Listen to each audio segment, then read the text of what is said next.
शुरू करिए। मोक्ष मार्ग से नेतारं वेतारं कर्म भूभृतां ज्ञातारं विश्वतत्त्वानां वन्दे तद्गुणलब्धे। मोक्ष मार्ग के नेता एवं सब कर्म पर्वतों के वेदक और विश्व के सब तत्वों के ज्ञायक चेतन संवेदक सद्गुण आठ समान प्राप्त हो यही भावना कर दे विनय पूर्वक करूं वंदना बारंबार जिनेश्वर दे बारंबार जिनेश्वर दे। बढ़िया। तत्वार्थ सूत्र का 8वां अध्याय अपना शुरू किया है और इस 8वें अध्याय में बंध तत्व का वर्णन है। रेणु जी क्या बोल रहे हैं? पर वो मिथ्यात्व के पॉइंट सुनाना चाह रही थी। हाँ बोलिए। कुछ तो आपने बोल ही दिए। ऐसे भगवान कौलाहार करते हैं, वस्त्र सहित मनुष्य मोक्ष जा सकते हैं, ये एक संप्रदाय के हिसाब से है। स्वर्ग को ही मोक्ष समझते हैं तथा वहां से जीव संसार में वापस आता है। इस सृष्टि का कर्ता वस्त्रधारी भगवान है, वो ही हमें बनाता है। और जो उत्तम श्रेष्ठ 4 प्रकार के दान होते हैं, उसी अनुरूप वो सांसारिक जीवों के प्रति करुणा दान, रक्तदान, अंग दान आदि को भी समझते हैं। और जिस तरह से बोल रहे हैं, कौन सी पुस्तक में से बोल रहे हैं आप? ये पुस्तक से नहीं, मैं अपने बहुत सारे जो मतलब जाना हुआ उसी में से, कोई विशेष पुस्तक से नहीं है। मतलब ये जैसे पढ़ा हुआ है ना, प्रवचन में सुना हुआ है, उस हिसाब से। और ये जो दान का तो मैं अपने मन से ही मैंने किया। और ये जो वस्त्रधारी का तो जो इसमें आता है ना, भगवान के जो दोस्त दिखाते हैं कौलाहार में, जो श्वेतांबर समाज का, इससे आप भी बोले हुए हो एक बार इस तरह। और जो ये मोक्ष जाते, ये तो ये जो वैदिक जो समाज है, ये जो समाज है हिंदू समाज में, ये मान्यता है ना कि स्वर्ग और मोक्ष एक ही होता है, वापस जीव आता है और सब करता धरता सृष्टि का भगवान ही है ये सब।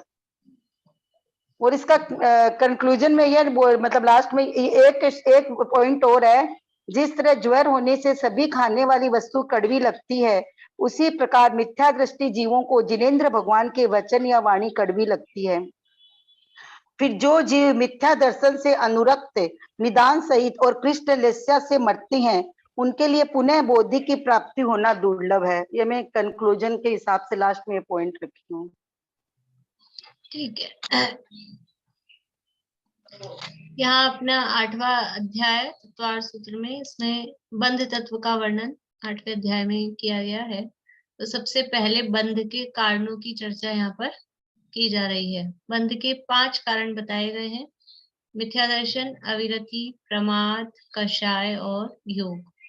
उसमें से ये जो कारणों का जो क्रम बताया है ना, ये क्रम भी समझ लीजिए उनके वेटेज को भी बता रहा है। हमने बात की थी पहले दिन कि इसमें किसका कितना वेटेज है, किसका कितना वजन है। तो बंध के कारणों में सबसे प्रमुख कारण कौन सा है? ये मिथ्या दर्शन। मिथ्या दर्शन कहो या मिथ्यात्व कहो। उदाहरण दिया था आपको, 99,999 रुपए का कर्जा है, तो मिथ्यात्व का वजन वेटेज कितना है? वो 90,000 जितना, उतना मिथ्यात्व का वजन है। यानी बंध के कारणों में सबसे प्रमुख कारण किसके कारण बंध होता है कि यदि मिथ्या दर्शन है तो अनंत संसार का बंधन है, वो बंध का सबसे प्रमुख कारण है। तो इनका वेटेज भी इसी क्रम में है। सबसे अधिक बलवान या वजनदार वो मिथ्या दर्शन, फिर अविरति, फिर प्रमाद, फिर कषाय और फिर योग। ऐसे इनका वजन भी हम इससे देख सकते हैं। और जो ये क्रम बताया है, इसी क्रम से इनका अभाव भी होता है, यानी नष्ट होगा। बंध के कारणों को दूर करना है, बंध को दूर करने के लिए उसके कारणों को दूर करना पड़ेगा। तो बंध के कारण किस क्रम से दूर होंगे? सबसे पहले क्या करें? सबसे पहले योगों को रोक दें, कि सबसे पहले कषाय दूर कर दें, ऐसा नहीं हो सकता है।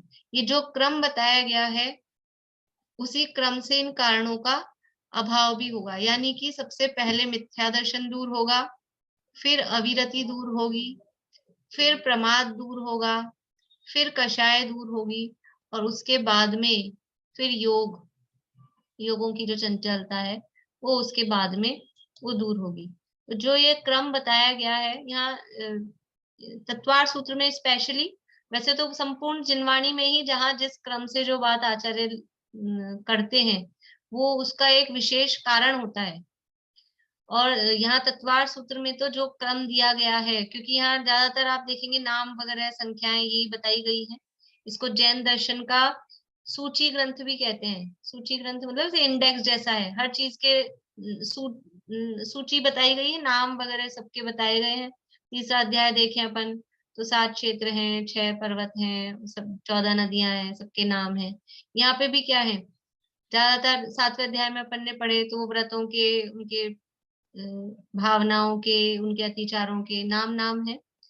तो वो जो क्रम दिए गए हैं जिनके, वो क्रम के पीछे एक विशिष्ट कारण है। तो यहाँ पे भी ये जो क्रम दिया है, मिथ्या दर्शन, अविरति, प्रमाद, कषाय और योग, इस क्रम का क्या कारण है कि पहला कारण तो कि बंध के कारणों में वो उतना वजनदार है, जो जितना वजनदार है उसको पहले लिखा है, और इनका अभाव भी इसी क्रम से होता है। सबसे पहले मिथ्या दर्शन का अभाव, फिर अविरति का, फिर प्रमाद का, फिर कषाय का, और उसके बाद में योग का। तो इसलिए ये यहाँ पर क्रम दिया गया है। कल हमने मिथ्या दर्शन की चर्चा की थी। मिथ्या दर्शन अर्थात मिथ्यात्व, जो वस्तु जैसी है उसको वैसा नहीं मानना, और जैसी नहीं है वैसा मानना, यानी कि तत्व का अश्रद्धान और अतत्व का श्रद्धान। ये जो शब्द दिए, अतत्व का श्रद्धान या तत्वार्थों का अश्रद्धान, उसी को सरल भाषा में कहें तो जो वस्तु जैसी नहीं है वैसा तो मानना, और जैसी है वैसा नहीं मानना, इसका नाम है मिथ्या दर्शन। और ये मिथ्या दर्शन के दो भेद सबसे पहले किए, एक ग्रहित मिथ्यात्व और एक अग्रहित मिथ्यात्व। तो मैंने आपको होमवर्क दिया था, ऐसे तो मैं भूल गई थी लेकिन मुझे याद आ गया ग्रहित अग्रहित बोल के। आप लोगों ने तो किसी ने याद नहीं दिलाई थी, लेकिन मुझे याद आ गया। चलिए एक एक ही पॉइंट बोलना है जिससे सबको चांस मिल जाए। बोलिए पारुल। भाभी, ग्रहित मिथ्यात्व बुद्धिपूर्वक ग्रहण किया जाता है, जबकि अग्रहित मिथ्यात्व तो संस्कार से ही आ जाता है। ठीक है, बढ़िया। ग्रहित मिथ्यात्व है वो ग्रहण किया जाता है, और अग्रहित मिथ्यात्व है अनादिकाल से चला आ रहा है। एक पॉइंट हुआ। और कौन बताएंगे? बोलिए दीपिका जी। अग्रहित मिथ्यात्व तो एक इंद्रिय से पंचेंद्रिय तक के जीवों के होते हैं, और ग्रहित मिथ्यात्व सेनी पंचेंद्रिय जीवों के मुख्यता से होता है। हाँ, बढ़िया, मुख्यता से। यानी अग्रहित मिथ्यात्व तो सभी जीवों के, एक इंद्रिय पंचेंद्रिय सभी जीवों के पाया जाता है, लेकिन ग्रहित मिथ्यात्व मुख्य रूप से सैनी पंचेंद्रिय जीवों में ही होता है। बोलिए आंटी। ये अग्रहित मिथ्यात्व नष्ट हुए बिना यह जीव कभी भी सुखी नहीं हो सकता। अग्रहित मिथ्यात्व नष्ट हो जाने पर भी अग्रहित मिथ्यात्व के कारण यह जीव दुखी रहता है। पॉइंट और भी फिर से बोलिए, ये मतलब दोनों बातें एक सी लग रही हैं। माने अग्रहित मिथ्यात्व नष्ट हुए बिना यह जीव कभी भी सुखी नहीं हो सकता।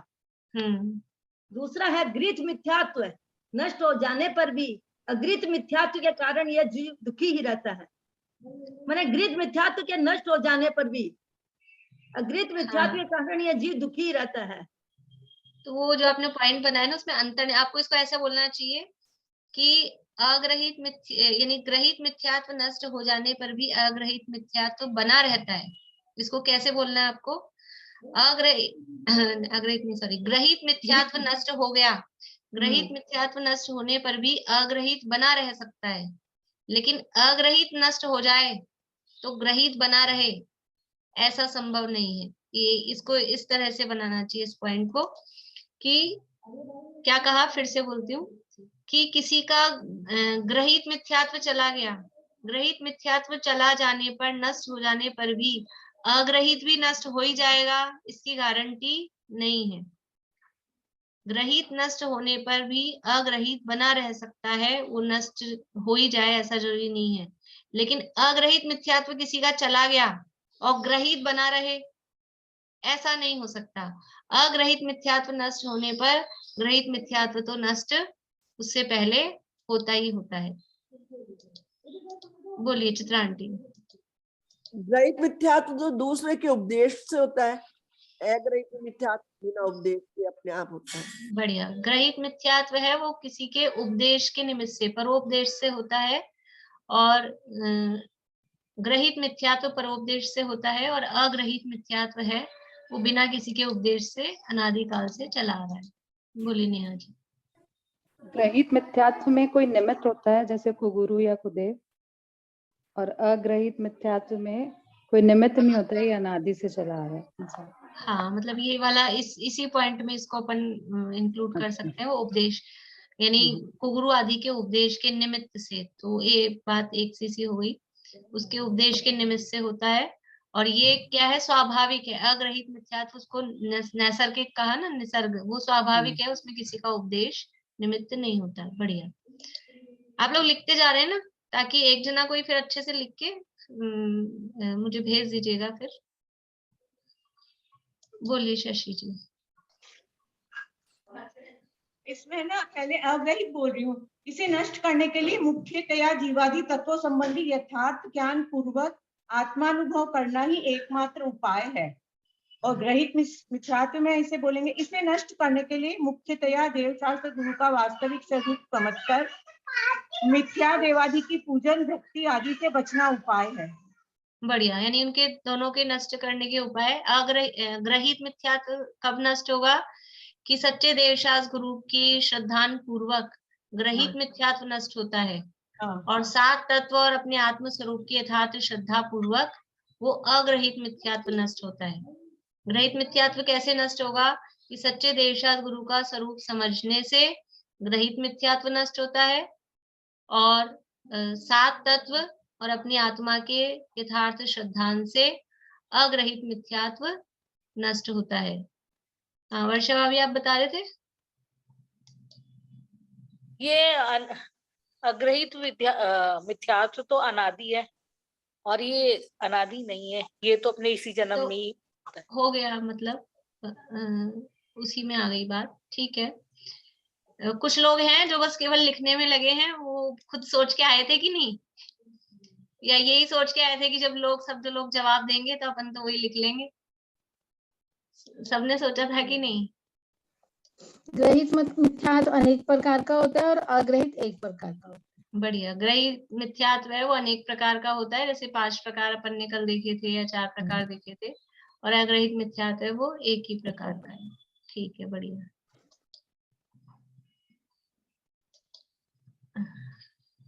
बोलिए बेला जी। भाई तो सब बोल ग्रहित मिथ्यात्व इसी भाव में नया सीखा गया है वर्तमान भाव में, और अग्रहित मिथ्यात्व पिछले भाव से वर्तमान भाव के लिए किया जाता है, मतलब चलता हो गया बात। हाँ चलिए, सुनीता आंटी बोलिए। अब हो गए काफी पॉइंट, तो अब जो रह गए, जिन्होंने जल्दी हाथ खड़ा नहीं किया वो रह गए।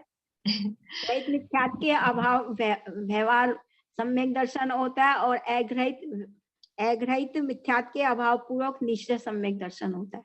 बढ़िया।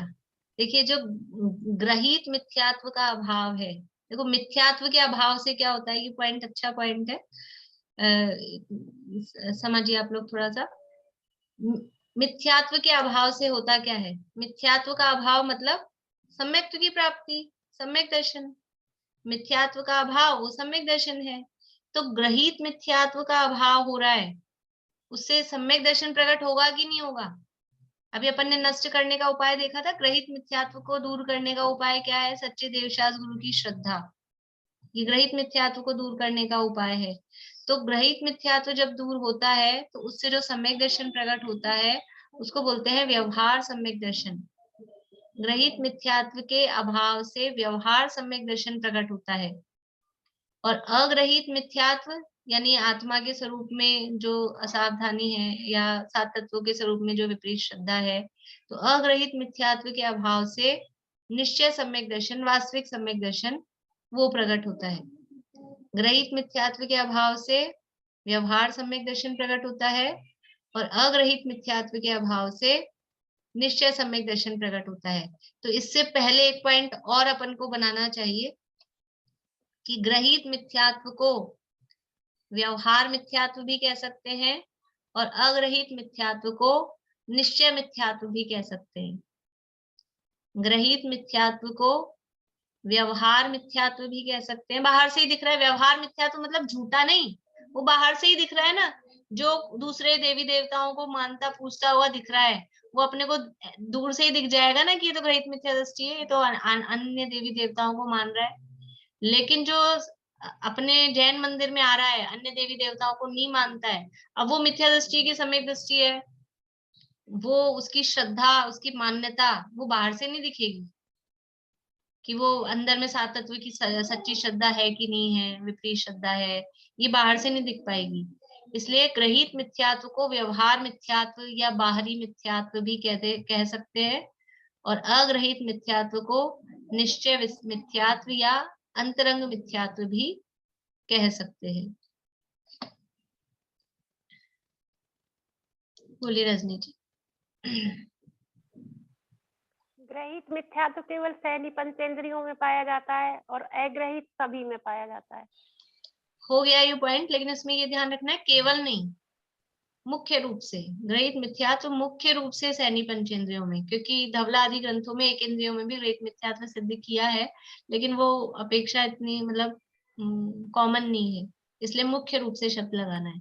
ग्रहित मिथ्यात्व मुख्य रूप से सहनी पंचेंद्रियों में होता है और अग्रहित सभी जीवों में होता है। ग्रहित मिथ्यात्व यहाँ कर्म भूमि के मनुष्यों में ही होता है, भोग भूमि में और स्वर्गों में अग्रहित ही होता है, ग्रहित नहीं होता वहाँ।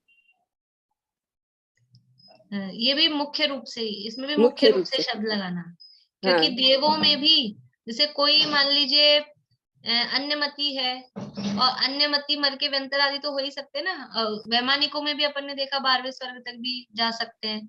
अब उनको पूर्व भाव का संस्कार हो, अन्य मतों में भी ये चमत्कार आदि दिखाते हैं कि नहीं, इनके मंदिरों में भी तो व्यंतर आदि करते हैं।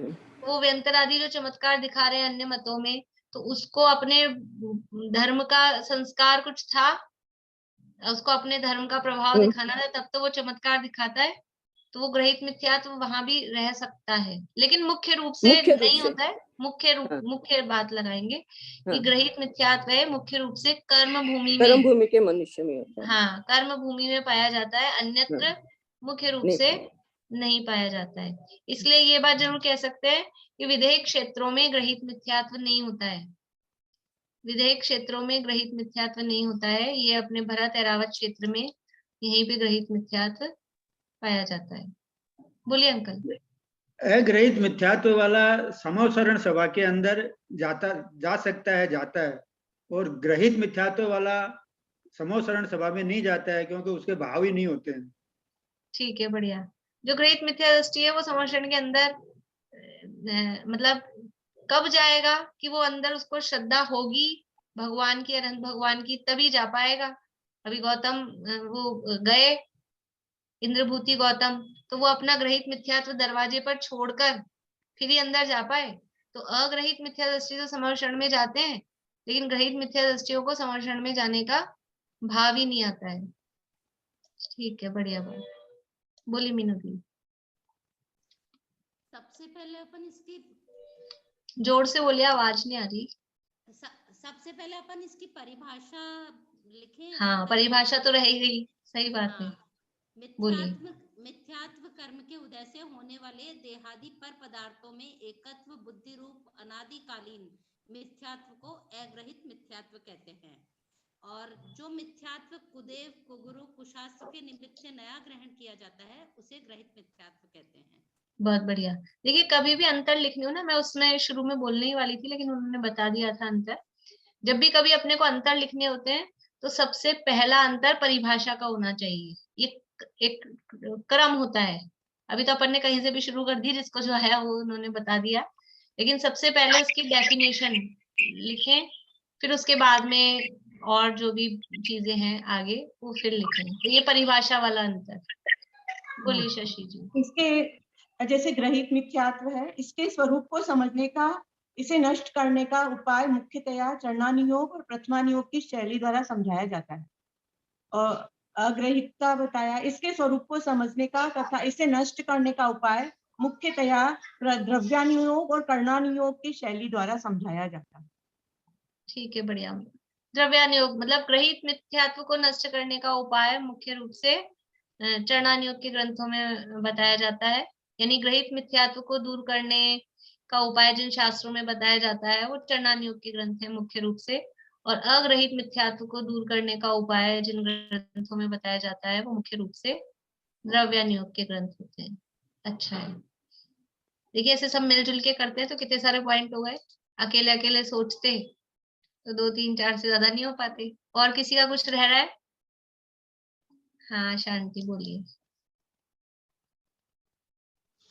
ग्रहित मिथ्यात्व हुंडावसर्पणी काल में ही पाया जाता है, पंचम काल में, और अग्रहित मिथ्यात्व हमेशा हर काल में पाया जाता है, नहीं? हाँ, अग्रहित मिथ्यात्व तो सर्वत्र है ही, और ग्रहित मिथ्यात्व यहाँ भरत क्षेत्र में भी और मुख्य रूप से हुंडावसर्पणी कहें या भरत क्षेत्र में ही मुख्य रूप से पाया जाता है। विदेह क्षेत्रों में ग्रहित मिथ्यात्व नहीं होता है। बढ़िया। और किसी? हाँ आंटी कुछ बोल रहे? मतलब पंचम काल में मुख्य रूप से होता है। पंचम काल में और चौथे काल में भी अभी तो रहा ना यहाँ भरत, इसलिए भरत क्षेत्र में मुख्य रूप से पाया जाता है, विदेह क्षेत्रों में नहीं पाया जाता है। बोली मनोरमा आंटी। ग्रहित मिथ्यात्व पहले छूटता है, अग्रहित बाद में है। हाँ, पहले ग्रहित मिथ्यात्व छूटता है और अग्रहित मिथ्यात्व उसके बाद में छूटता है। इस तरह का एक पॉइंट आ गया था, फिर भी इसको देख सकते हैं। कुछ अगर रिपीट हो रहे हो तो आप लोग ऐसा नहीं कि संख्या बढ़ाने के लिए वो मतलब लिखते जाएं। विदेह क्षेत्र में तो कर्म भूमि होती है ना। हाँ, तो कर्म भूमि होने पर भी ग्रहित मिथ्यात्व नहीं, ग्रहित मिथ्यात्व नहीं होता है। यानी वहां विदेह क्षेत्र में कोई भी कुदेवी देवताओं के मंदिर वगैरह, मतलब बाहरी जो ग्रहित मिथ्यात्व है वो नहीं होता विदेह क्षेत्र में। ऐसे लोगों की मान्यताओं में वो सच्चे देव को ही खोटा देव बना के उनसे मांगे, कुछ उनको कर्ता माने, वो एक अलग बात है। लेकिन ऐसे अन्य देवी देवताओं के मंदिर वगैरह ये नहीं होते विदेह क्षेत्रों में, इसलिए बाहरी जो ग्रहित मिथ्यात्व है वो वहां पे नहीं होता है। बोलिए अंकल।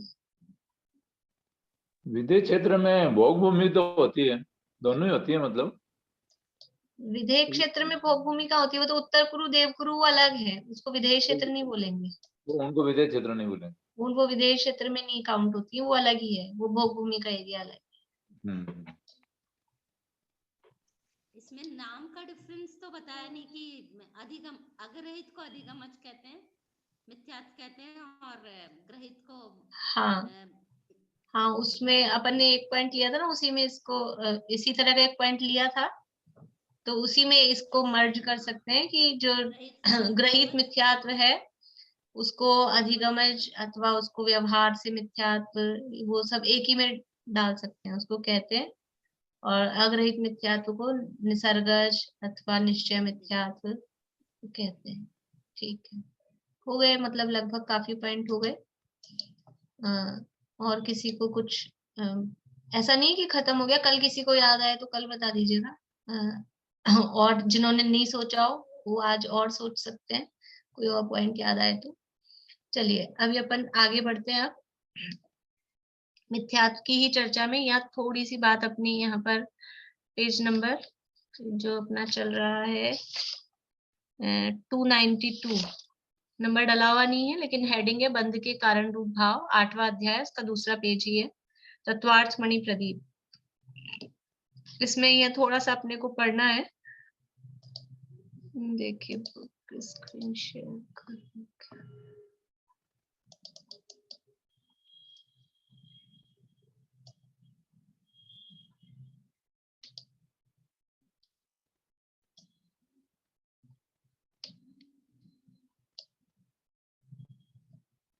देखिए यहाँ थोड़ा सा ये पढ़ना, यहाँ तक अपना हो गया था। जो मिथ्यात्व बुद्धिपूर्वक ग्रहण किया जाता है, जिसमें परोपदेश निमित्त होता है, सैनी पंचेंद्रिय जीवों को होने वाला वह मिथ्यात्व ग्रहित मिथ्यात्व कहा जाता है। बंध के कारणों में सर्वाधिक खतरनाक कारण मिथ्यात्व ही है। ये बात अपन ने भी शुरू में की कि बंध के 5 कारण हैं, लेकिन इसमें से सबसे ज्यादा वजनदार मतलब खतरनाक वो कौन सा कारण है? वो मिथ्यात्व ही है। इसीलिए इसका अभाव सबसे पहले किया जाता है। बंध के 5 कारण है, तो पांचों में से सबसे पहले किसको नष्ट किया जाएगा? कि सबसे पहले मिथ्यात्व को, क्योंकि जो सबसे खतरनाक है पहले उसको हटाओ, फिर छोटे मोटों से तो बाद में निपट लेंगे, वो अपने आप ही चले जाएंगे। पहले जो मूल कारण है उसको दूर किया जाता है। इसलिए इसका अभाव सबसे पहले किया जाता है, क्योंकि इसके अभाव के बिना शेष आश्रव भावों का अभाव होना संभव ही नहीं है। देखिए एक दो उदाहरण आते हैं इसके लिए। समझ लीजिए कि एक कुआं है और कुएं में से, आजकल तो यद्यपि कम दिखते हैं लेकिन फिर भी समझ लीजिए, कुएं में से कोई व्यक्ति पानी निकालता था। पानी निकाला और पानी में बदबू आ रही थी तो उस पानी को फेंक दिया। फिर दूसरी बाल्टी निकाली, फिर उसमें बदबू आ रही थी, फिर उसको भी फेंका।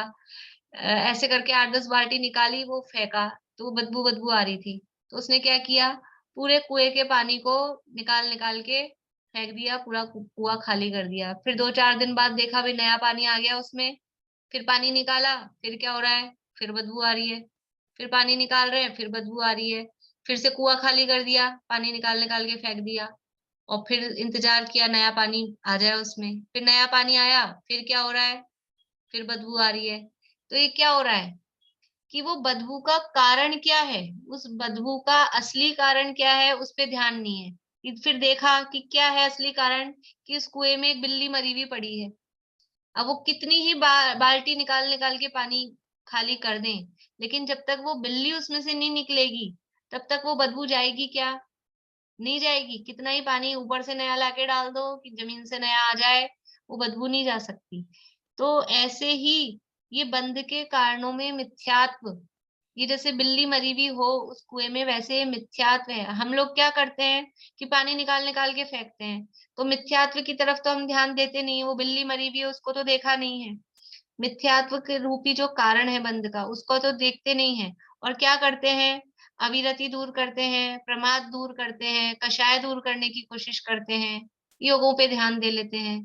तो ये इन चारों मिथ्यात्व दूर किए बिना, इन चारों पे जो हम ध्यान दे रहे हैं, इन चारों पे जो प्रयास कर रहे हैं इनको दूर करने का, वो सारा कैसा प्रयास है कि वो पानी निकाल निकाल के फेंकना। उसमें थकान के अलावा कुछ नहीं होगा। थकान होगी, मेहनत होगी, लेकिन हासिल क्या होगा? कि कुछ नहीं, जीरो, बदबू वहीं की वहीं है। इसलिए ये मिथ्यात्व रूपी बिल्ली जब तक इस कुएं में है तब तक कितना भी पानी खाली करो बदबू जाने वाली नहीं है। ऐसे ही मिथ्यात्व रूपी जो बंध का कारण जब तक है तब तक कितने ही व्रत पालो, कितने ही उपवास करो, कितने ही मुनि दशा धारण कर लो, कितने ही कषायों को रोक के बैठ जाओ और मन वचन काय को रोक के बैठ जाओ, लेकिन कुछ भी उससे सिद्धि होने वाली नहीं है। ये मिथ्यात्व है, ये सबसे मूल कारण है बंध का। इसी तरह से समझ लीजिए ये मिथ्यात्व और कषाय दो चीजें मुख्य रूप से। इस कर्मों में अपन देखें, मोहनीय कर्म है। मोहनीय कर्म के दो भेद हैं, एक दर्शन मोहनीय और एक चारित्र मोहनीय। तो दर्शन मोहनीय को अपन कहते हैं मिथ्यात्व। दर्शन मोहनीय के 3 भेद हैं, मिथ्यात्व, सम्यक मिथ्यात्व, सम्यक प्रकृति। तो उसको एक शब्द में अपन कहते हैं मिथ्यात्व। और चारित्र मोहनीय को एक शब्द में क्या कहेंगे? कषाय। दर्शन मोहनीय मतलब मिथ्यात्व, चारित्र मोहनीय मतलब कषाय। 25 कषाय है ना चारित्र मोहनीय के भेदों में, अभी आगे आने वाले हैं वो भेद। तो मिथ्यात्व और कषाय ये दो हैं मोहनीय कर्म के भेद। अभी क्या है, समझ लीजिए कहीं कोई सभा चल रही है, समझ लो अपनी क्लास चल रही है, या कहीं कोई प्रवचन चल रहे हैं, ऐसा समझिए। तो कुछ बच्चे आते हैं, छोटे छोटे बच्चे, और बहुत शैतानी मचाते हैं, शोर मचा रहे हैं हॉल में, वहां आके प्रवचन हॉल में। तो बार बार में एक कोई व्यवस्थापक उठा उठा के उन बच्चों को पकड़ पकड़ के बाहर भेजता है। फिर 2 मिनट होते हैं, वो बच्चे फिर आ जाते हैं, फिर आके शोर मचाते हैं। फिर वो उनको निकाल के बाहर भेजता है कि बाहर जाके खेलो। फिर 2 मिनट होता है, फिर वो बच्चे वापस आ जाते हैं। ऐसा कब तक करता रहेगा वो? कि वो 10 बार भी करेगा, 20 बार भी करेगा, वो बच्चे तो आएंगे। क्यों आएंगे? क्योंकि उनकी मम्मी वहां बैठी है।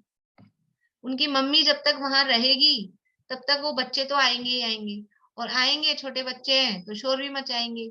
फिर क्या हुआ, किसी ने उसको समझाया व्यवस्थापक को कि इनकी मम्मी को बाहर भेजो, फिर नहीं आएंगे ये। तो उसने उनकी मम्मी को बाहर भेज दिया कि बहन जी आप बाहर जाके बैठ जाओ कि बच्चे बहुत शोर मचा रहे हैं। वो मम्मी उठ के चली गई।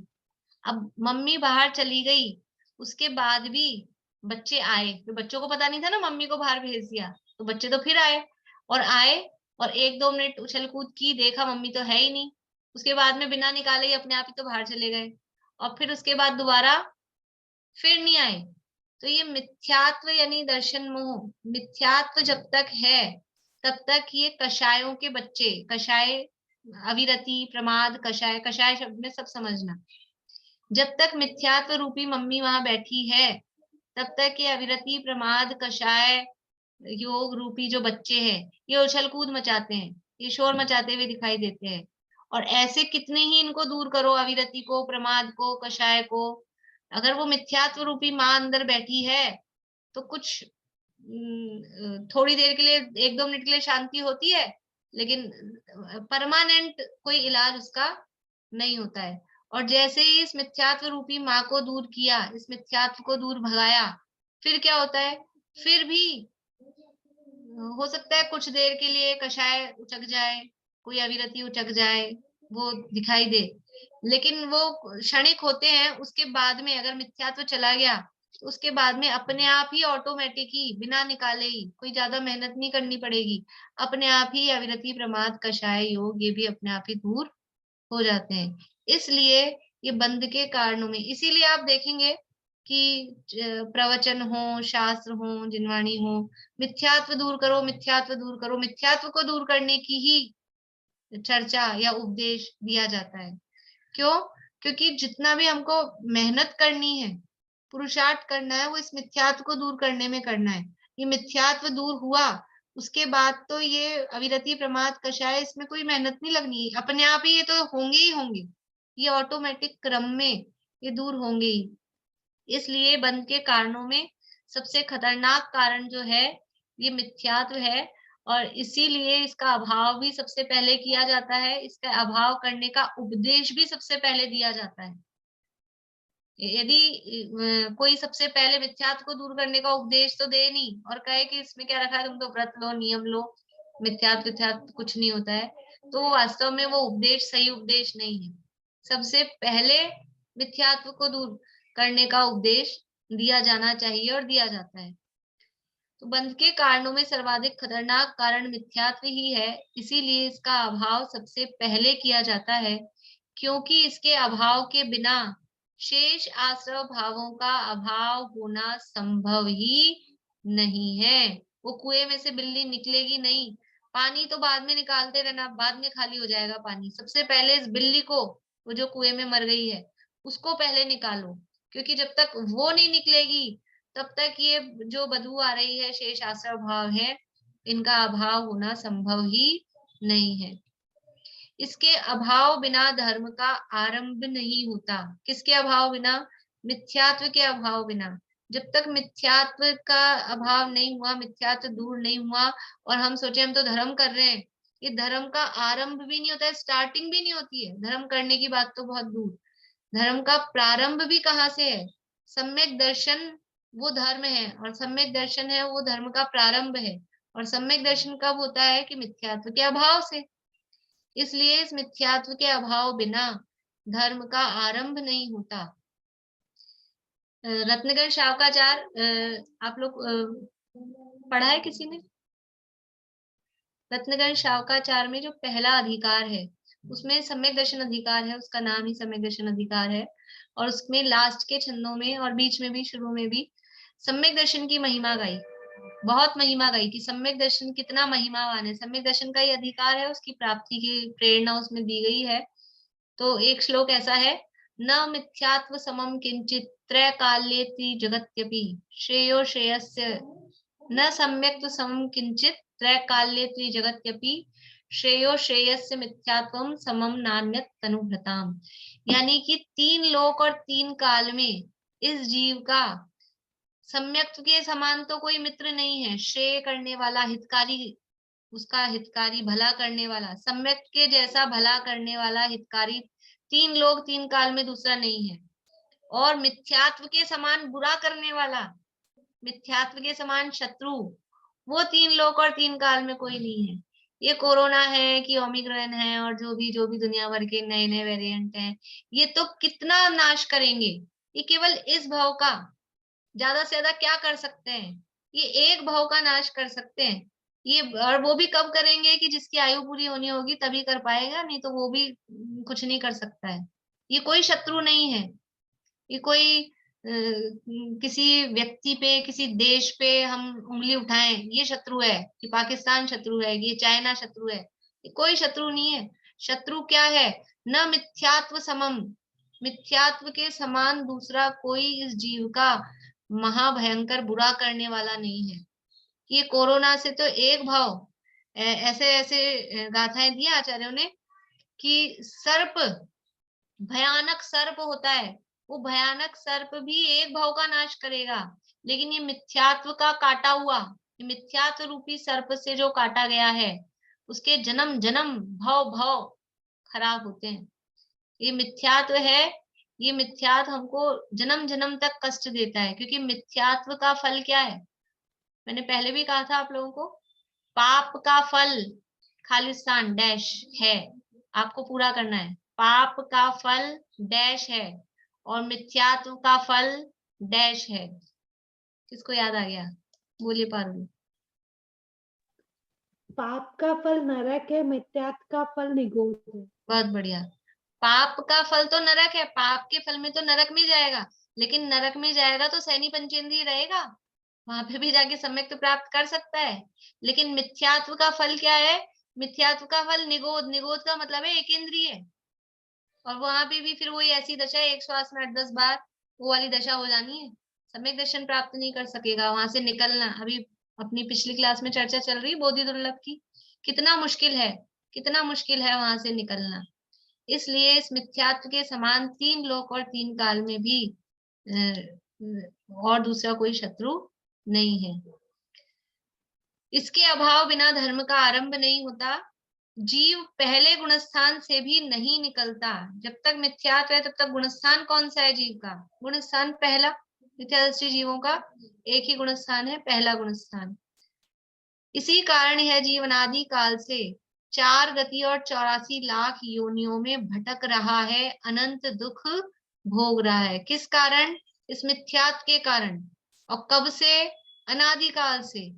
इस मिथ्यात्व के कारण ये जीव अनादि काल से कहाँ भटक रहा है? 4 गति और 84 लाख योनियों में भटक रहा है, इधर से उधर, इधर से उधर। जैसे फुटबॉल होती है, कभी इधर जाती है, कभी इसके पाँव में पड़ती है, कभी उसके पाँव में पड़ती है, ऐसे ही ये जीव अनादि काल से कभी नरक में, कभी तिर्यंश में, कभी मनुष्य में, कभी देव में, फिर तिर्यंश में, फिर नरक में, फिर मनुष्य में, फिर देव में, बस यही काम कर रहा है। क्यों कर रहा है? क्योंकि मिथ्यात्व का अभाव नहीं हुआ। यदि एक बार भी मिथ्यात्व का अभाव हो गया होता तो क्या होता है? एक बार भी यदि मिथ्यात्व का अभाव हो गया, उसका फल क्या है? कि मिथ्यात्व के अभाव का फल कि ये संसार जो अनंत अनादिकाल से अब तक चला आ रहा था ना, इसमें ये ब्रेक लग जाता है, ये संसार का अंत आ जाता, और अब तक ये जीव यहाँ दिखाई नहीं देता संसार में, और 2, 4, 10 भाव जितने भाव बचते हैं, ज्यादा से ज्यादा भी किसी के बचे मिथ्या सम्यक तो प्राप्त करके और वापस से यदि छूट भी जाए तो भी एक लिमिट आ गई है। क्या लिमिट आ गई है? तो भी ज्यादा से ज्यादा कितना रहेगा संसार में? या अर्ध पुद्गल परावर्तन, ये तो मैक्सिमम टाइम बताया है। इतना हर किसी को इतना टाइम नहीं लगता है। ये तो कोई क्या बोले, ढीले से ढीला आदमी हो ना, आलसी से आलसी, जो कुछ नहीं करे, उसके लिए कहा है। वरना तो सम्यक तो प्राप्त हो जाए, एक बार वो निधि किसी को मिल जाए, एक बार कोई वो टेस्ट चख ले तो दोबारा उसकी तरफ वो ललचाए नहीं, ऐसा होता नहीं है। एक बार बच्चे को आइसक्रीम चटा दो, टॉफी चटा दो, फिर वो कैसे ना कैसे करके जिद्दी करेगा, रोएगा, पसरेगा, सर्दी हो कुछ भी हो, आपको खिलानी पड़ेगी, उसको दिलानी पड़ेगी। तो ऐसे ही एक बार सम्यक्त्व का, आत्मा के आनंद का स्वाद जिसको आ जाए, वो ऐसा अर्धपुद्गल परावर्तन काल रहने वाले तो बहुत कम 2-4 जीव होते हैं, बाकी तो बहुत फटाफट वो जीव मोक्ष में चले जाते हैं। इसलिए ये इस मिथ्यात्व के अभाव करने का उपाय करना चाहिए। खेद है, फिर भी दुख है। क्या दुख है? कि कुछ लोग इस मिथ्यात्व को बंध का कारण ही नहीं मानते। ये जो मिथ्यात्व है, जो बंध का सबसे प्रमुख कारण है, जिसके कारण संसार में जीव रुल रहा है, दुखी हो रहा है, दुख प्राप्त कर रहा है, कुछ लोग इस मिथ्यात्व को बंध का कारण ही नहीं मानते। यदि इसे बंध का कारण नहीं माना जाएगा तो फिर इसका अभाव भी क्यों करेगा? जिसके कारण हम संसार में दुखी हो रहे हैं, और यदि आप उसको कारण ही नहीं मानोगे तो बोलते मिथ्यात्व क्या हो रहा है? आप तो व्रत लो। मिथ्यात्व से क्या होता है? मिथ्यात्व क्या चीज है? आप तो व्रत लो। लेकिन यदि मिथ्यात्व का अभाव नहीं किया जाएगा तो ऐसी स्थिति होगी कि वो बिल्ली निकाली नहीं है, पानी चेंज करे जा रहे हैं, मम्मी को बाहर निकाला नहीं है, बच्चों को डांटे जा रहे हैं, बाहर भगाए जा रहे हैं, कुछ नहीं होगा। इसलिए वास्तव में मिथ्यात्व है, ये जीव के दुख का मूल कारण कहें, संसार का कारण कहें, बंध का कारण कहें, ये मिथ्यात्व है। इसलिए सबसे पहले इस मिथ्यात्व के अभाव का उपाय करना चाहिए। ये हुई मिथ्यात्व की बात। अब है दूसरा कारण, अविरति। अविरति किसे कहते हैं? अ यानी नहीं, विरति यानी व्रत। व्रतों का नहीं होना ही अविरति है। व्रत की परिभाषा हम पढ़ चुके हैं, मुझे सूत्र में जवाब चाहिए। व्रत किसे कहते हैं? सूत्र में बोलिए रजनी जी। हिंसा अनृत स्तेय ब्रह्म परिग्रहेभ्यो व्रतिर्व्रतम। बहुत बढ़िया। हिंसा नृत स्तेय ब्रह्म परिग्रहेभ्यो व्रतिर्व्रतम। हिंसा, झूठ, चोरी, कुशील यानी अब्रह्म और परिग्रह, इनसे विरति, इनसे विरक्त होना वही व्रत है। और यहाँ है व्रत से उल्टा अविरति।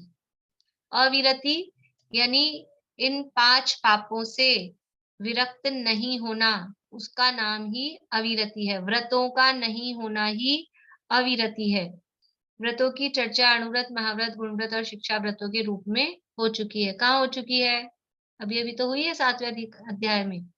ये सारी व्रतों की चर्चा हो चुकी है। व्रत नहीं होना उसका नाम ही अविरति है। देखिए, सबसे पहले मिथ्यात्व का अभाव होता है, और मिथ्यात्व के अभाव पूर्वक ही अविरति का अभाव होता है। ये कैसे पता लगता है? कि हमने 4 कषाएं पढ़ी है। 4 कषाएं कौन सी होती है? 4 कषाएं, शीला भाभी। क्रोध, मान, माया, लोभ। क्रोध, मान, माया, लोभ। और कोई 4 कषाएं? अनंतानुबंधी, प्रत्याख्यान, अप्रत्याख्यान और संजुलन। हाँ, अब इसमें भी क्रम है। अनंतानुबंधी, अप्रत्याख्यान, फिर प्रत्याख्यान और फिर संजुलन। ठीक है, बढ़िया। तो ये 4 कषाएं हैं, अनंतानुबंधी, अप्रत्याख्यानावरण, प्रत्याख्यानावरण और संजुलन। इसमें भी हमने देखा कि सबसे पहले कौन सी कषाय का अभाव होता है? अनंतानुबंधी का। उसके बाद में कौन सी कषाय का अभाव होता है? अप्रत्याख्यानावरण का।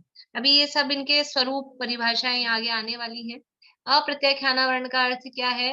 जो थोड़ा भी त्याग नहीं होने देती। जिस कषाय का उदय हो तो अ यानी नहीं, और प्रत्याख्यान यानी त्याग, थोड़ा सा भी त्याग जिससे नहीं हो पा रहा है, वो अप्रत्याख्यानावरण का उदय है। तो अप्रत्याख्यानावरण का आपके अनंतानुबंधी का तो अभाव हुए नहीं, और अप्रत्याख्यानावरण का अभाव हो जाए, मिथ्यात्व का अभाव किए बिना अविरति का अभाव होना ऐसा है कि अनंतानुबंधी का अभाव हुआ नहीं और अप्रत्याख्यानावरण का अभाव हो जाए। तो ऐसा संभव है? कि ऐसा संभव नहीं है। ये कषाएं जिस क्रम में है, ये कषायों का अभाव भी क्रम से ही होता है। इसलिए ये मिथ्यात्व के अभाव होने के बाद में ही अविरति का अभाव होता है। इसके बाद में है, अभी कौन से गुणस्थान तक क्या क्या होता है वो आगे चर्चा बता रहे हैं। अपन पहले परिभाषाएं देख लेते हैं। प्रमाद किसे कहते हैं? प्रमाद की भी चर्चा अपन कर चुके हैं पहले। प्रमत्त योगात प्राण व्यप्रोपणम हिंसा, ये सूत्र आया था। तो प्रमाद की परिभाषा, प्रमाद किसे कहते हैं?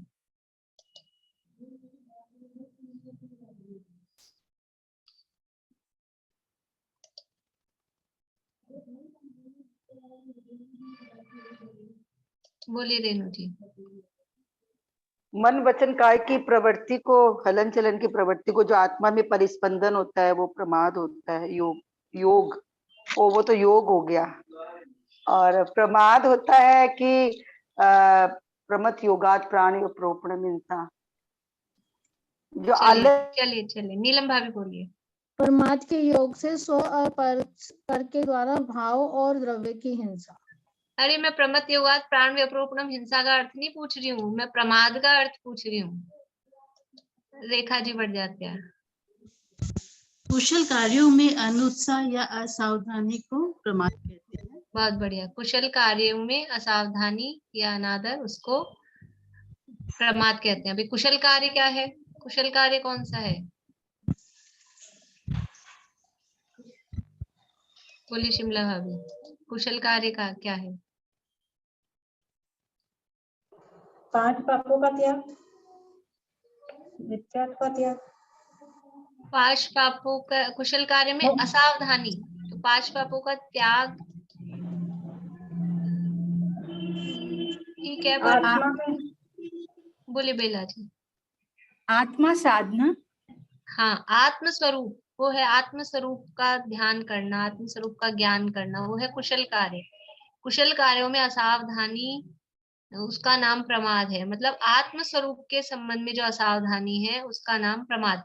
सरल शब्दों में अपन कहते हैं प्रमाद, असावधानी को प्रमाद कहते हैं। हमने प्रमाद से कुछ काम किया, मतलब असावधानी से काम किया, तो असावधानी को प्रमाद कहते हैं। अब यहाँ समझ लीजिए अध्यात्म के प्रकरण में, यहाँ धार्मिक प्रकरण में, इसमें क्या असावधानी है कि आत्म स्वरूप के संबंध में जो असावधानी है उसका नाम प्रमाद है। कुशलेषु अनादरः प्रमादः, कुशल कार्यों में यानी आत्म कल्याणकारी कार्यों में जो असावधानी है उसको प्रमाद कहते हैं। ये प्रमाद की परिभाषा है। और प्रमाद कितने प्रकार के होता है?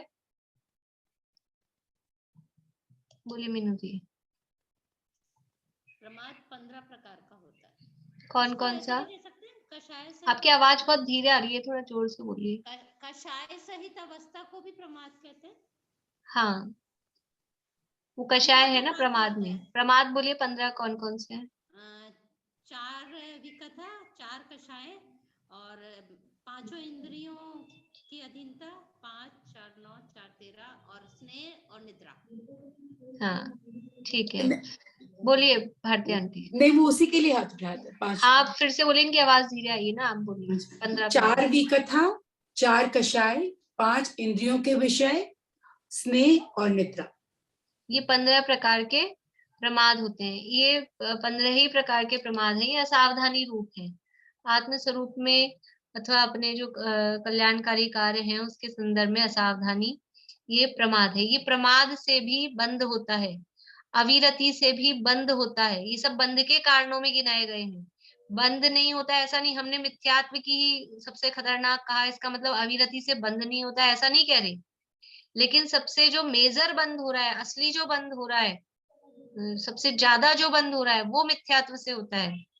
लेकिन अविरति से भी बंद होता है, प्रमाद से भी बंद होता है। इसके बाद में है कषाय। कषाय किसे कहते हैं?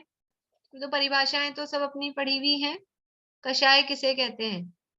बोले आशा आंटी, कषाय किसे कहते हैं?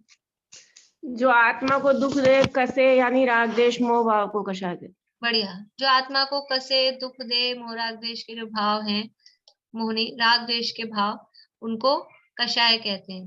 तो 25 ही कषाय। 25 कषाय किस प्रकार होती हैं? बोलिए अंकल, 25 कषाय कौन कौन सी हैं? 4 अनंतानुबंधी क्रोधमान मायालोभ, 4 अप्रत्याख्यान बंदी क्रोध अप्रत्याख्यानावरण क्रोधमान मायालोभ, 4 प्रत्याख्यान वरण क्रोधमान मायालोभ और 4 संजोलन क्रोधमान मायालोभ, हास्य रति अरति, शोक वेद जुगुप्सा, स्त्री वेद नपुंसक वेद और पुरुष वेद। बढ़िया। तो 16 तो ये अनंत अनुबंधी आदि और 9 कषाय, इस तरह से 25 कषाय। ये सब कषाय है। ये कषाय भी बंध का कारण है, कषाय से भी बंध होता है। और योग किसे कहते हैं? योगों की चर्चा भी 6ठे अध्याय में आ चुकी है। योग किसे कहते हैं? बोलिए सुनीता आंटी। आत्मा, मन वचन काय द्वारा आत्मा के प्रदेश में, नहीं, आत्मा के प्रदेशों में मन वचन द्वारा स्पंदन होना या परिस्पंदन होना से। मन वचन काय के निमित्त से आत्मा के प्रदेशों में जो परिस्पंदन होता है उसको योग कहते हैं। काय वांग मन कर्म योग है। मन वचन काय की क्रिया और उससे जो आत्मा के प्रदेशों में कंपन होता है, परिस्पंदन होता है, उसको योग कहते हैं। वो भी आश्रव बंध का कारण है, आश्रव का कारण है। इस प्रकार से कारण बताए गए। लेकिन इसमें से मिथ्यात्व को ही प्रमुख कारण क्यों कहा? देखो इसमें ये अभी थोड़ा सा मैं आप लोगों को बताती हूँ। बहुत लोग नए भी हैं, बहुत लोगों ने थोड़ा पढ़ा है। जब थोड़ा अपन और आगे पढ़ेंगे तो कर्म होते हैं, कितने प्रकार के होते हैं कर्म? टोटल 8 प्रकार के कर्म है। उसके भेद अभी इसी अध्याय में आगे आने वाले हैं। 148 उसके भेद होते हैं। उसमें से बंध योग्य होते हैं 120 कर्म। 120 कर्म की प्रकृतियां वो बंधने लायक होती हैं, बंधती हैं। उन 120 कर्म में से मिथ्या दृष्टि को कितनी बन सकती है? कोई मिथ्या दृष्टि जीव है, कोई मतलब सामान्य रूप से मिथ्या दृष्टि है, तो मिथ्या दृष्टि जीवों को 120 में से कितने कर्म बंध सकते हैं? कितने बन सकते हैं 120 में से?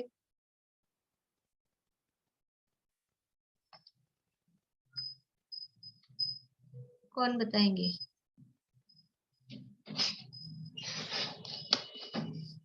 बोलिए बुआ, अनम्यूट करिए बुआ। 117। 117, बहुत बढ़िया। 120 में से 117 कर्म वो मिथ्या दृष्टि को बन सकते हैं। 3 कर्म ऐसे हैं, पुण्य प्रकृतियां, वो सम्यक दृष्टियों को बनती है। तीर्थंकर प्रकृति, आहारक शरीर, आहारक अंगोपांग, उसको छोड़ के यानी 117 कर्म मिथ्या दृष्टि को बन सकते हैं। इसलिए मिथ्यात्व कितना बड़ा भारी खतरनाक क्यों है कि सारे कर्म बांध सकता है मिथ्या दृष्टि जी। सारे मतलब वो 3 को छोड़ के सब कर्म बन सकते हैं। और अभी आगे अपन इसी में पढ़ेंगे। जब आगे अपन पढ़ेंगे तब इस चीज का भाव आपको अच्छे से ख्याल में आएगा कि जो उनका टाइम पीरियड है, कितने समय के लिए वो कर्म बंधेगा। तो जो मैक्सिमम टाइम पीरियड है पाप प्रकृतियों में, लंबे से लंबे, आप लोगों ने सुना होगा 70 कोड़ा कोड़ी सागर तक कर्म बंधे रहते हैं। तो वो 70 कोड़ा कोड़ी सागर की स्थिति, उतना लंबा टाइम, वो किसको बनता है? सम्यक दृष्टि को कि मिथ्या दृष्टि को? मिथ्या दृष्टि जीवों को। यानी ज्यादा कर्म भी बांधता है मिथ्यात्व के कारण, ज्यादा लंबे समय तक के लिए बांधता है मिथ्यात्व के कारण। ये टाइम हुआ। और फल अनुभाग वो भी अपन इसी अध्याय में आगे पढ़ेंगे सब, तो आप लोगों को और अच्छे से ख्याल में आएगा कि जो ज्यादा तीव्र फल है कि समझ लीजिए, एक तो ऐसा फल पाप में एक तो ऐसा फल कि अपने को किसी ने मारा फूल से या कोमल सी लकड़ी, ऐसा लता से, ऐसा कोमल जो होती है ना सॉफ्ट सी बेल, उससे, और एक किसी ने मारा चट्टान से। तो वो चट्टान से पिटाई होने वाला पाप का उदय और वो बेल से पिटाई होने वाला पाप का उदय, वो किसको आएगा? चट्टान वाला किसको आएगा? सम्यक दृष्टि को कि मिथ्या दृष्टि को? कि ये ऐसा अनुभाग, ऐसा फल ये मिथ्या दृष्टियों को मिलता है। यानी मिथ्यात्व के साथ में अनुभाग कैसा बनेगा कि आपको ऐसा फल मिलेगा कि बुरी तरह से पाप में जो अनुभाग आ रहा है, ऐसा चट्टान से पिटाई हो, पत्थर पड़ रहे हो, ऐसा फल। तो यानी जो अधिक स्थिति बन रही है, जो तीव्र अनुभाग हो रहा है और जो ज्यादा कर्म प्रकृतियां बन रही हैं, ये सब किसके कारण से हो रहा है? ये मिथ्यात्व के कारण। इसलिए मिथ्यात्व, ऐसा लगता है यूं ही बिना बात ही मिथ्यात्व को बेचारे को बना रखा है, एक हवा बना रखा है, मिथ्यात्व की इतनी वो कर रखी है। लेकिन बेचारा नहीं है, उस मिथ्या एक्चुअल में क्यों है, कारण है उसके पीछे कि जो लंबी स्थितियां हैं, जो तीव्र अनुभाग है, वो मिथ्यात्व के कारण प्राप्त होता है। सम्यक दर्शन होने पर ये तीव्र अनुभाग प्राप्त नहीं होते हैं, हल्के रह जाते हैं, कर्म बहुत हल्के रह जाते हैं। और एक बात आप लोगों ने छेड़ाला में सुनी होगी, एक छंद छेड़ाला की तीसरी ढाल में, प्रथम नरक बिन षडभु ज्योतिष वान भवन षड नारी थावर विकलत त्रय पशु में नहीं उपजत सम्यक धारी। इस सम्यक दर्शन हो गया यानी मिथ्यात्व का अभाव हो गया, तो क्या हो गया, पहले नरक को छोड़ के बाकी के 6 नरकों में नहीं जाएगा। प्रथम नरक बिन षडभु, पहले नरक में भी वो जाने का वो भी अपवाद है, वरना नरक में जाता ही नहीं है सम्यक दृष्टि। तो नरक में फिर प्रथम नरक बिन षडभु ज्योतिष में, वान यानी व्यंतरों में, भवन यानी भवनवासियों में, षंड यानी नपुंसक में, नारी यानी स्त्री में नहीं उत्पन्न होता है सम्यक दृष्टि जीव। यानी मिथ्यात्व के कारण 7 नरकों में जा सकता है, मिथ्यात्व के कारण भवनवासी व्यंतर ज्योतिष में उत्पन्न हो सकता है, मिथ्यात्व के कारण नपुंसक बन जाता है, मिथ्यात्व के कारण स्त्री बन जाता है, और स्थावर थावर विकलत त्रय पशु में नहीं उपजत सम्यक धारी, एकेंद्रिय हो रहा है, विकलेंद्रिय हो रहा है, स्थावर में पृथ्वी जल अग्नि वायु में जा रहा है। ये क्यों हो रहा है? ये मिथ्यात्व का फल है। इसलिए मिथ्यात्व है ये बंध का प्रमुख कारण है, सबसे खतरनाक कारण जो कहा है, जो खतरनाक खतरनाक खतरनाक मतलब बहुत भयंकर वाली पाप प्रकृतियां हैं, वो सब मिथ्यात्व के कारण बनती हैं। जिन लोगों ने बंध विच्छित्तियां पढ़ी हैं, बंध विच्छित्तियां याद की हैं, वो देखेंगे कि पहले गुणस्थान में कौन कौन सी बंध विच्छित्ति हो रही है, कि जो सारी पाप प्रकृतियां ना एक इंद्रिय वाली वो छूट रही हैं, यानी पहले गुणस्थान तक ही वो बनती हैं, उसके ऊपर जाएंगे तो पाप प्रकृतियां नहीं बन रही है। इसका मतलब उनको बांधने का कारण कौन था? ये जो पाप प्रकृतियां हैं, एक इंद्रिय, विकलेंद्रिय, नरक गति, नरक गत्यानुपूर्वी, नरक आयु, अपर्याप्त, ये सब किसके कारण से बन रही है? मिथ्यात्व के कारण। इसलिए ये मिथ्यात्व है, इस मिथ्यात्व को बंध का प्रमुख कारण, सबसे बड़ा कारण कहा गया है, और इसलिए इसके अभाव के अभाव करने की प्रेरणा सबसे पहले दी जाती है। अब किस गुणस्थान में कौन से कारण का अभाव होता है, ये चर्चा यहाँ आगे की है, इसकी चर्चा अपन कल करेंगे। और जिन लोगों को कल अपन चर्चा करेंगे तो ये समझ में आसानी से आ जाए, तो जिन लोगों को गुणस्थान अगर भूल भाल गए हैं, अपन ने एक दिन शॉर्ट में लिया था, तो वो थोड़ा बहुत देख के आ जाए। आप लोगों ने लिखा जरूर होगा, तो पहले गुणस्थान में क्या होता है, दूसरे में क्या होता है, सामान्य रूप से एक बार उसको आप पढ़ के आएंगे तो आपको ये बात आसानी से समझ में आ जाएगी। नहीं तो फिर मुझे गुणस्थान समझाने पड़ जाएंगे पहले, तो वो थोड़ा सा आप लोग देख के आएंगे तो ये कल विषय जल्दी से समझ में आ जाएगा। बोलिए भारती आंटी। मिथ्यात्व छूटने के बाद में तो फिर 16 प्रकृतियों का ही मतलब विच्छित्ति होती है ना, तो इसका मतलब बाकी सब मिथ्यात्व के साथ में फिर वो अनंतानुबंध वो भी जाती है ना, अनंतानुबंधी भी, तो एक साथ मतलब वो तो उतरने की अपेक्षा से 16 और 25 बताए, नहीं तो वो एक साथ 41 ही जाती है। बोलिए अंकल। मिथ्यात्व का जो मेन समझाने का है वो जिनवाणी के अलावा कहीं नहीं है, तो बाकी के 99.99% लोग बाग जो भी है वो तो समझते ही नहीं कि मिथ्यात्व है भी क्या। बिल्कुल, इसीलिए बोधि दुर्लभ भावना में ये आगे अभी तो अपन मनुष्य पर्याय तक ही पहुंचे, ये जिनवाणी मिलना, जिनदेव मिलना, और ये सुनने समझने का अवसर मिलना कितना दुर्लभ है, कितना मुश्किल है। कितने से लोग हैं अपन, कितने से लोग हैं, ये तो पूरे भारत में से छटके इतने से होते हैं, समझ लो। अकेले अपनी क्लास में नहीं, और भी जगह चलते होंगे तो भी कितने से होते हैं, 1000, 2000, 5000 की क्या कीमत है लाखों करोड़ों अरबों खरबों के आगे। कितने से लोग हैं जो ये बात सुन रहे हैं। ये ऑनलाइन है, मंदिर में चलती है, जब कितने जैन होते हैं आसपास कॉलोनी में, और कितने से लोग सुनने आते हैं, प्रवचन सुनने कितने से होते हैं अंदर मंदिर में। तो ये तो बहुत मुश्किल है, बहुत रेयर है, इसीलिए इसकी दुर्लभता बताई जाती है। इसीलिए हमको ये बात सुनने को मिल गई, हम महान भाग्यशाली हैं। नहीं तो कहाँ, ये कोई बताने वाला नहीं है, बस सब यही, अगर धर्म के नाम पे कुछ कराते हैं, कोई करता है तो ये थोड़ा सा व्रत कर लो, उपवास कर लो, ये छोड़ दो, ये छोड़ दो, बस ये पहन लो, ये ओढ़ लो, यही काम है। इसी को धर्म समझ रखा है। और इसीलिए अनादिकाल से जीव ने ये नहीं किया ऐसा नहीं है। मुनिव्रत धार अनंत बार ग्रीवक उपजायो, इतनी बार तो दिगंबर मुनि हो गया। और ये अन्य मतों वाले व्रत उपवास और ये तो जाने कितने बार किए होंगे, लेकिन कुछ फायदा हुआ क्या? संसार इतना सा भी कम हुआ क्या? संसार तो उतना का उतना ही रहा। अनंत संसार में जरा सी भी कमी नहीं आई, उतना का उतना चल रहा है। और एक बार यदि सम्यक दर्शन प्राप्त कर लिया होता तो ये अनंत संसार का अंत आ जाता। इसलिए ये सम्यक इतना महिमाशाली है और इसलिए मिथ्यात्व की इतनी मतलब भयानकता बताई जाती है।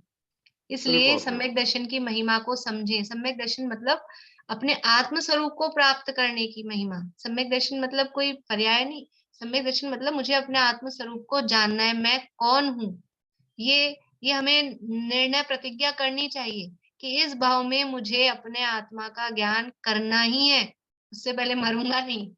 ऐसा हमको ऐसा करते हैं ना, मरने से पहले एक हम तो वसीयत तो लिख के जाएंगे ही, ऐसा हम मरने से पहले अपने आत्म स्वरूप का निर्णय अवश्य करेंगे। और कौन कब मरने वाला है ये किसी का नहीं पता है। इसलिए काल करे सो आज कर और आज करे सो अब। पल में परलय होगी। परलय तो चल ही रही है अपने यहाँ पे 2-3 साल से, इसमें क्या कमी है। इसलिए ये काम अवश्य करने योग्य है। सारे काम छोड़कर एकमात्र यही काम करने योग्य है। हम सब ऐसे अपने आत्म स्वरूप को जाने पहचाने, इसी भावना से अभी की बात तो यही विराम देते हैं।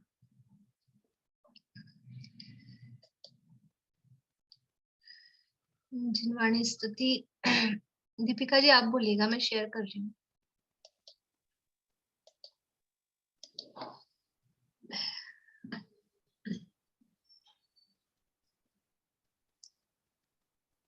हे पाणी पात्री वीर जिन जग को बताया आपने, जग जाल में अब तक फंसाया पुण्य एवं पाप ने। पुण्य एवं पाप से है पार मग सुख शांति का, यह धर्म का है मरम, यह विस्फोट आत्म क्रांति का। नौ बार नमकार।